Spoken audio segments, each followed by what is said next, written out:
What's going on, everyone? This is Nate the Great coming to you live from the All Sports All Plays Network. This is Sportsstatus podcast. You can all check us out on YouTube, Twitch, Twitter, and both the Sportsstatus Facebook page and the All Sports All Plays Network Facebook page. I am here today with Willie Epstein Jr., who's part of the the co-host on the Herd in the Huddle podcast, also on the Shakeback sports Shakeback media group. Now, can you tell me a little bit about Shakeback media, about the Shakeback media group? Yeah, first of all, I appreciate you having me on, Nate, man. It's such a pleasure and a privilege to be on with you. I appreciate the time. Yeah, the Shakeback Media Group is basically consists of the Shakeback Sports Show, the Shakeback Sports Show OT podcast, the hashtag Brothers of Baseball show, and the hashtag Brothers of Baseball Extra Frames podcast. Now, on the OT, that's usually me and any one of a number of people, to include Rachel Hill, who I co-host with on Tuesdays or whenever she needs me to fill in. Also Jay Mott, also Corey Ellison, Michael James Hamilton, and whoever else. The Shakeback Sports Show, that's usually me and Corey Ellison. The hashtag Brothers of Baseball show, that is myself and Natalie Turk. And the Extra Frames podcast is myself, Natalie Turk, and also Mike Martinez out of New York. So the Shakeback Media Group was formed a couple years, well, really about 3 years ago in my brain, but it didn't actually hit the airwaves for about another 9 months. So we've been at it now for, as a matter of fact, this month is 2 years that we've been on the airwaves with the Big Game Christian Wow. Sports Network.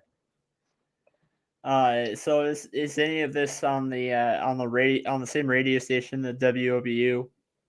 No. The Shakeback Sports Show is on the BGC Sports Network out here in Dallas. It airs Okay. it actually airs 12 o'clock a.m. and p.m. and then 6 o'clock a.m. and p.m. And then also on the BGC Sports Network 2, it airs at 1 o'clock and 7 o'clock a.m. and p.m. And all those times are Central Standard Time. Now, today's show is actually mostly NBA, but there is one topic in the MLB side of things. Now we have to Atlanta Braves player Marcelo Azuna got arrested with the domestic violence. He was hurt. He did have an injury, but he got called the cops on now. Now, I came in and I wanted to ask this question because really since 2016, this has been a thing that's going around throughout majority of baseball. Now, I have a question for you. Now, this is just an idea. I want to know what your thoughts are on this.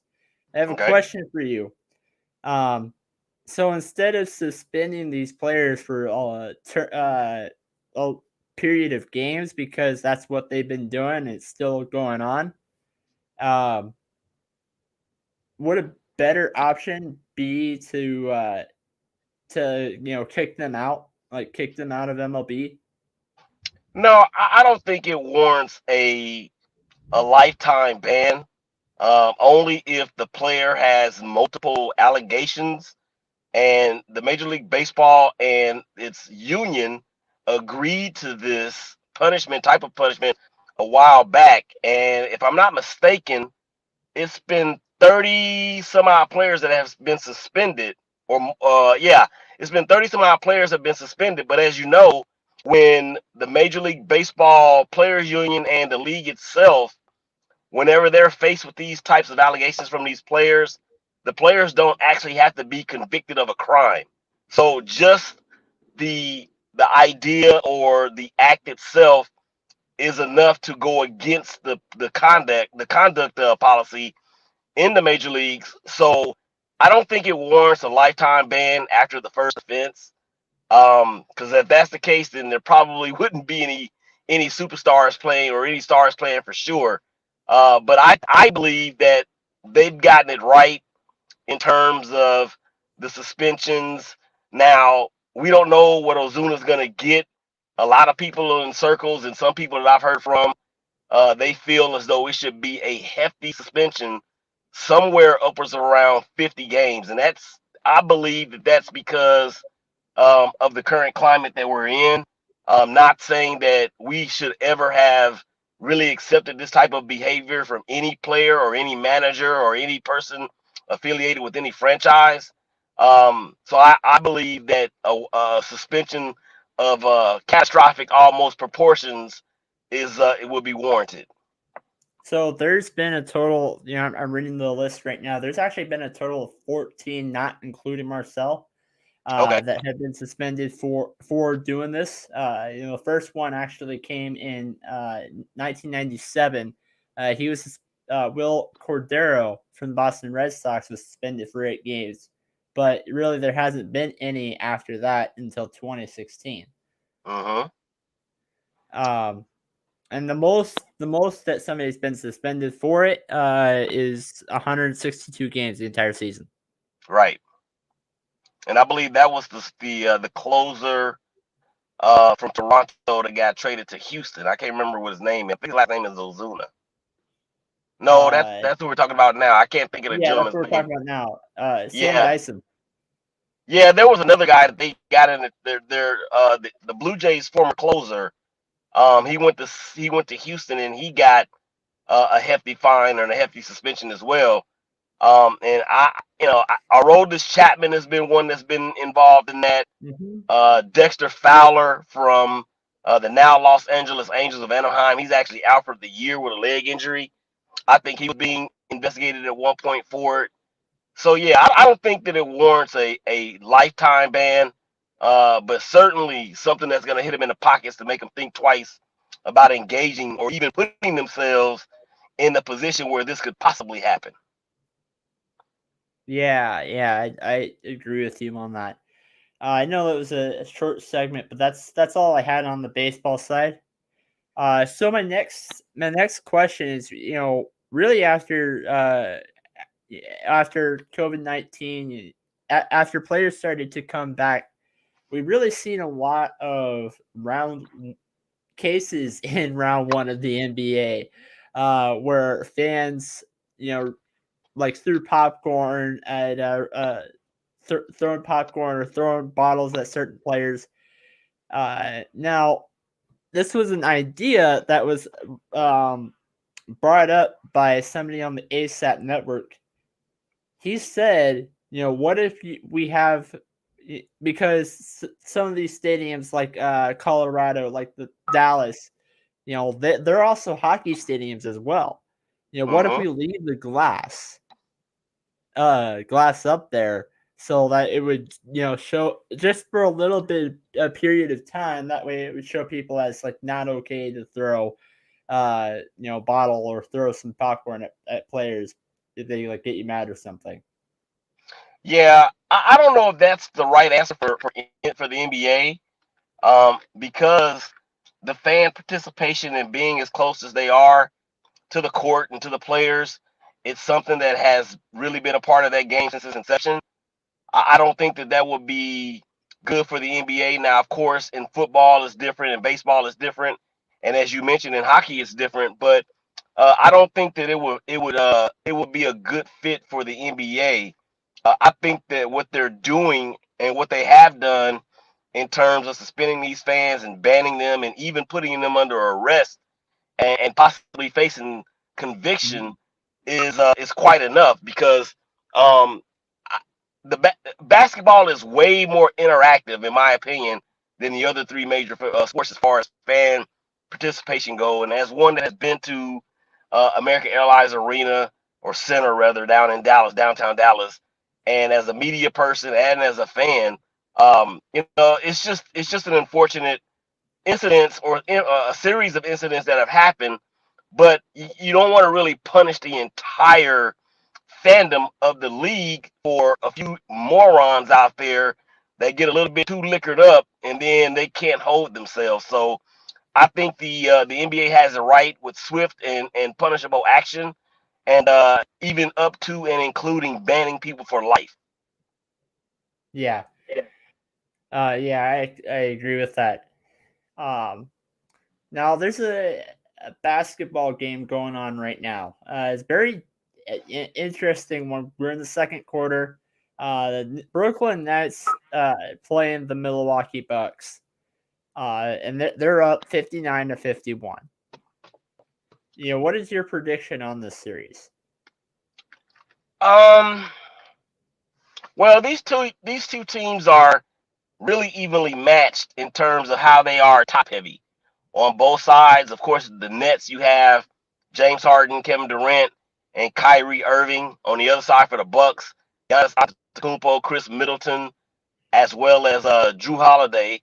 I think that the regular season, the Bucks actually took 2 of 3 from Brooklyn, but I don't think in those 3 games that the big three never played in any of those 3 games. So it's kind of a whitewash there because Nets Yeah, weren't full strength. But as far as this series go, I like Milwaukee because of their ability to match up as well as anybody. Not saying they're going to really stop Brooklyn offensively, but they have all of the necessary tools, in my opinion, to give the Nets some trouble. Lopez down low is long and lengthy. Of course, Giannis is a two-time Defensive Player of the Year, also two-time MVP. Drew Holiday can be a dog pressure in the basketball out front. Not to say that he's going to stop Kyrie Irving, but if you can make those guys work and just make them make some tough shots, they have the ability to do that on the defensive end. So, I my will say, prediction, my yeah, prediction, my prediction is that it's going to go 7 games and Milwaukee's going to pull it out. yeah, I agree with you. I will say this though: whoever wins this series, whether it's Brooklyn or Milwaukee, I think they're going to win the NBA Finals. And I hate to say that because the team that I'm rooting for, my favorite NBA team, is still left. The Dallas? Denver Nuggets. Oh, Denver. Denver. Okay.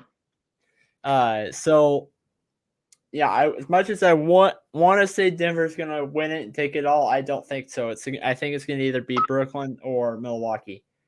Um, yeah, I agree. If you put Drew, yeah, I agree with that. So, um, and then now, so that was the only NBA game of the night. Now there are 2 other series that I wanted to review. You said on the Her in the Huddle uh, show that you are actually a Lakers fan. Correct. Yeah, I so I have cried enough. but just for all those people that are watching right now, I set the topics to him before Game 6 happened. Uh-huh. So what are your thoughts for this Lakers and Sun series? What do you think that the Lakers might need to improve on? Any possible trades that you think that should be made? And I have an idea that I wanted to what like do you think Kyle Lowry from the Toronto Raptors, because him being a free agent next year, do you think that um, it would fit well for the Lakers? Yeah, and Kyle Lowry was the subject of potential trade talks at the deadline with the Lakers and the Raptors, but for whatever reason, it didn't happen. And maybe it may have been more beneficial for the Lakers to actually not make that trade at the deadline, understanding that he was going to be an unrestricted free agent. I think he will be Mhm. an upgrade over Dennis Schroeder because Schroeder showed that he is not worth the $100 million that he was asking for. And I saw something on Bleacher Report the other day, him saying that he wants to run it back with the Lakers. Yeah, I'm sure you do now. After you asked for $100 million, after turning down $80 million, and you scored 0 points in Game 5, that's just not going to work. And Kyle Lowry he's proven he can hit the jumper from the outside. He can hit the mid range. He's got a nice floater. He's a leader. And I think he would pair very well with the playmaking ability of LeBron James, provided that LeBron James is understanding that he's definitely, as we know, on the backside of his career. But really, for the Lakers, everything's going to hinge on the health of Anthony Davis. Now, Mm-hmm. Anthony Davis has proven that he cannot stay healthy for a consistent amount of time, and I applaud him for trying to play in Game 6 with that groin injury. But you could tell he was a shell of himself, and he was just out there. He only played 5 minutes that entire game. So I think that with the off season, the full off season, that they'll be able to benefit from. He can get himself back into tip top shape, and I believe that Kyle Lowry would be an excellent fit with the Lakers. Now, will they be able to make the money work is a different story because he was already making 33 million a year, I think, with Toronto. So he's going to command at least that. And you have LeBron making 30 million, 30 plus million. You have AD making 30 plus million, and then you would have you would have Kyle making at least 30 plus million. I don't know if they'll be able to get the money to fit right, but that's why Rob Pelinka the GM for the Lakers is who he is. That's why he got that job, and he has to make it work some kind of way. Yeah, I will say this: Kyle Lowry has, you know, he did go down with an injury, although I don't remember what it was. He did miss a few. The point is, he did miss quite a bit of games, and this season he has one win. I mean, he has the Raptors had one loss with without Kyle Lowry present. Um, so, uh, oh, sorry, sorry, it's okay. So the point is that I don't think trading away Norman Powell to Portland, that was just a terrible trade. That's my personal opinion on it. Um, Now, before we go and talk about the series between Portland and Denver,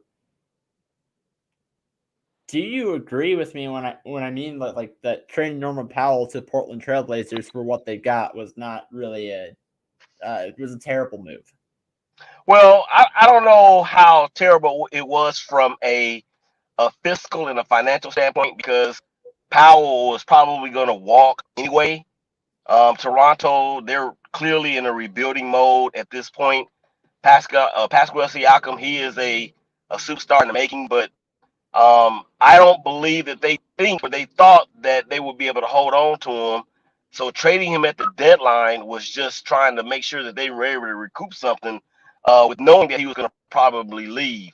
So I wouldn't. And then on top of that, it's not like the Raptors are going to really contend for another championship this year. So I think it was a good move in terms of unloading that salary, and then had the idea that they weren't going to be able to pay what he was going to be asking for next year while getting some pieces back in the transaction.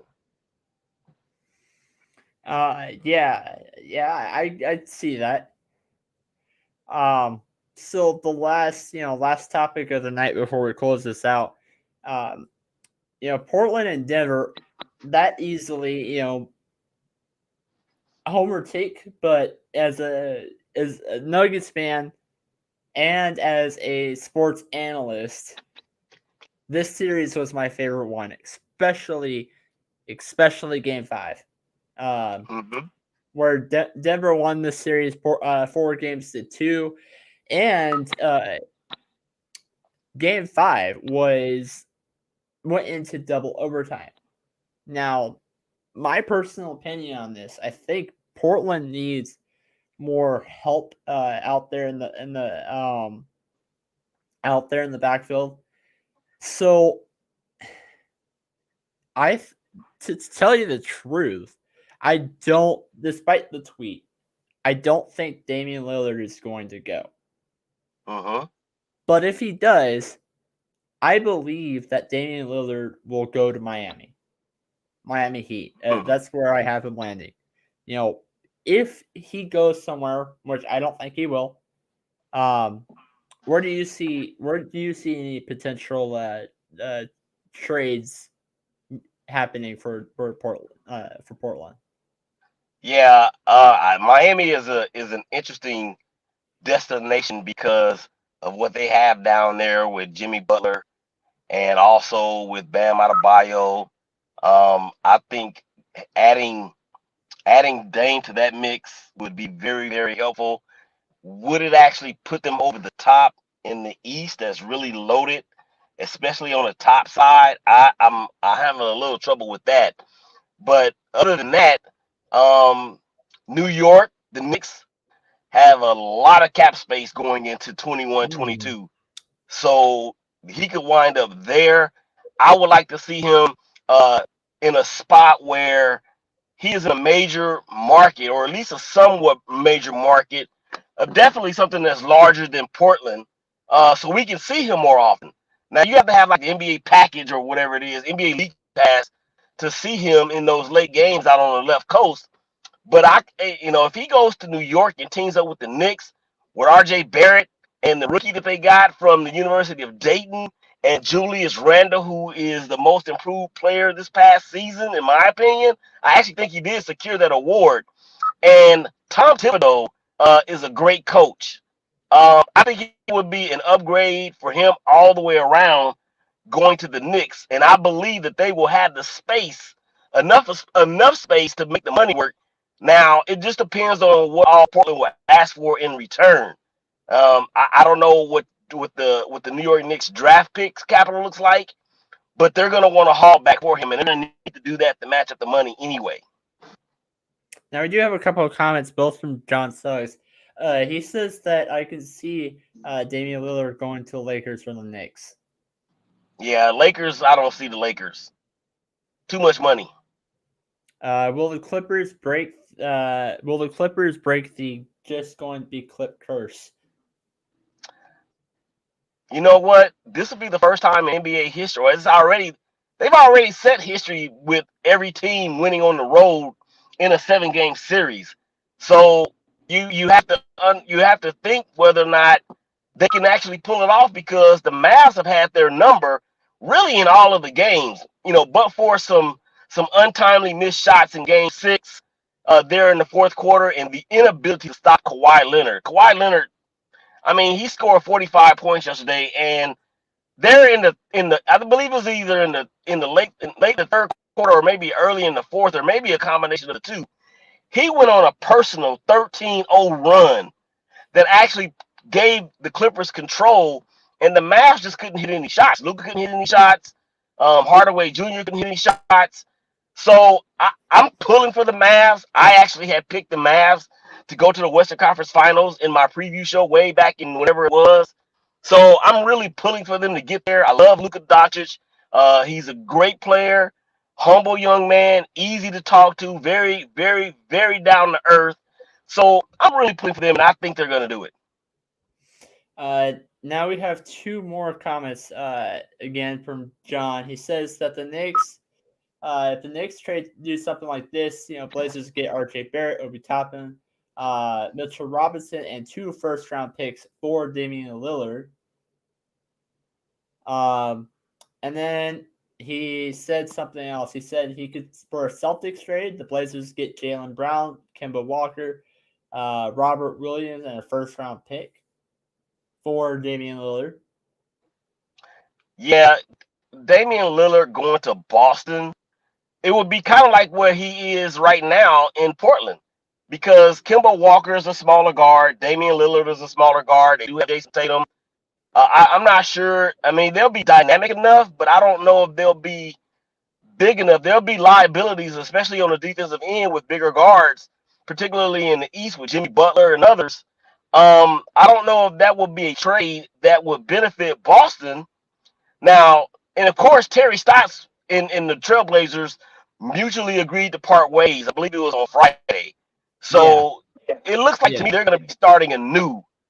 And Damian Lillard, probably after 9 years in Portland, probably doesn't want to be part of a rebuilding project out there in the Pacific Northwest. So I'm thinking that he is going to want to go somewhere where he can win and win now. You put him with Miami, he has a better shot, of course, than doing it with Portland. But if you put him with Boston, Miami, the chances of Miami getting there, and as opposed to Boston, I think Miami would have the advantage because of the other pieces they have in place. Um, so we have another comment. I'm assuming this is for me. He says, how dynamic of a big three would Damian Lillard, Jamal Murray, and NBA MVP favorite Nikola Jokic be? To answer that question, it depends on what we give up. Right. Because if we get rid of too much depth, then I don't think I wouldn't want that trade. But if we don't get rid of a lot, then I would like that because, that and it would also depend on if Michael Porter Jr. could step up. Yeah, and I think that they will want Michael Porter Jr. They probably will want Will Barton. They probably will want either Gordon or Murray, one of the two. Or if not, they're going to want at least, in my opinion, 2 first-round draft picks in the coming years. So, again, I mean, if Dame were to go to Denver, they're going to lose a lot, but they will still be more than formidable in the West. It just depends on who they would have to give up. I wouldn't want to give up. I wouldn't want to give up Will Barton. I would not want to give up Murray. And I probably, out of the three, if they asked for Will Barton, Jamal Murray, or Michael Porter Jr., Michael Porter Jr. can hit the bricks. He can go. Yeah, and so John says Blazers get Michael Porter Jr., Aaron Gordon, Monte Morris, Will Barton, and first round pick. I wouldn't do that because Aaron Gordon and Will Barton. Yeah, not for Dame. No. No. And Dame will be entering his 10th year. So, no, I don't think I would do that either. If he was younger, then yeah, I would. If he's like in his second, third, fourth year, then yeah, I would. But he's played for 10 years. Yeah. And again, he's gonna make upwards of $50 million a year coming real soon. So that's a lot of bread, for a smaller market team. He's going basically from one small market team in Portland to another small market team in Denver. So that just about wraps it up. Any final comments before we get to the close? Man, I appreciate you having me on. I have so much fun with you and Rachel Hill on Her in the Huddle, WOVO 95.9 on Tuesdays for me. My shows you can hear on the BGC Sports Network at the times given before. The Shakeback Sports Show, 12s and 6s. Monday or Saturday and Sunday, the hashtag Brothers of Baseball.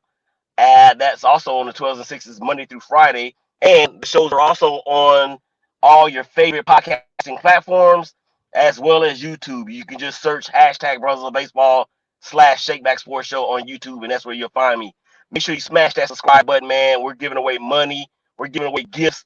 And we're trying to build an audience and a following here that's going to rival ESPN and all those other networks with those initials in it. All right, so this has been Nate the Great and Willie Epstein Jr. Signing out. We'll see you on Wednesday. All right, man. I appreciate it. Talk to you later.